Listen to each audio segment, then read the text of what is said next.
crisis is a direct result of the obstruction by Democrats in Congress, and we have to do something about it. It's a colossal surge, and it's overwhelming our immigration system, and I'm totally willing to close the border.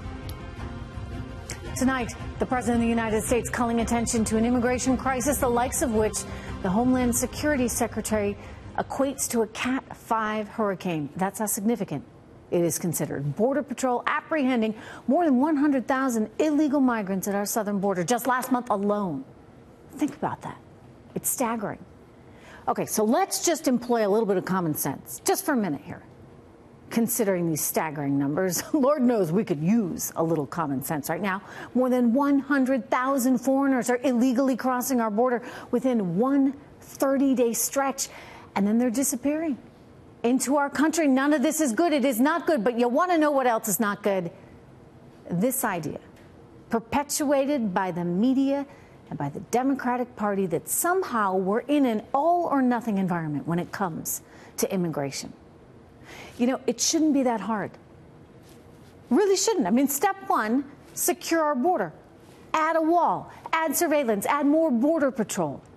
And step two, attack the laws in the books and reform them so that America makes it easy for foreigners who are good people, who are hardworking people that want to be American and aren't looking for handouts from American taxpayers to come here.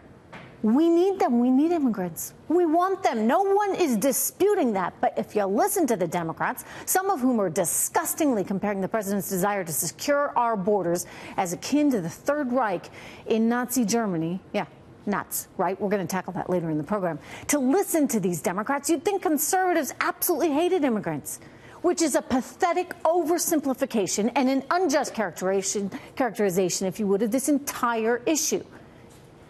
Yes, there are bad people trying to infiltrate our country. The Dems need to recognize that, and they need to deal with that. And yes, there are wonderful people that want to be in our country for the right reasons, and we want them. To suggest that the administration's policies are anti-immigrant is nothing but political posturing. The president offering to make DACA people citizens. The Dems turned their back on that. Think about it. They turned their back. They walked away from that. Why? Because it doesn't serve them politically. I mean, why would they allow the Republicans to be credited with extending citizenship to millions?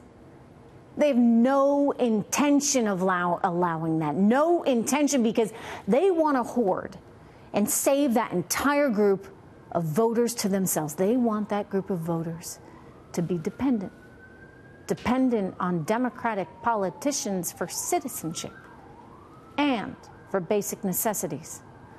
Let them in and keep them on a dependent, short leash. Yes, that's the economic and political agenda of so many Democrats right now. Sad, right? But here's the reality, and this is the future. I predict that if the Trump administration stays focused, this administration may be the first one to address immigration in a meaningful and positive way, a way that will matter for years to come. This president, yeah, Donald Trump, and the Republican Party might actually just be the first to lock down our borders while opening up America to the best, to the brightest, to the hardest working citizens from all over the world. It's high time we accomplish all of that, and we can.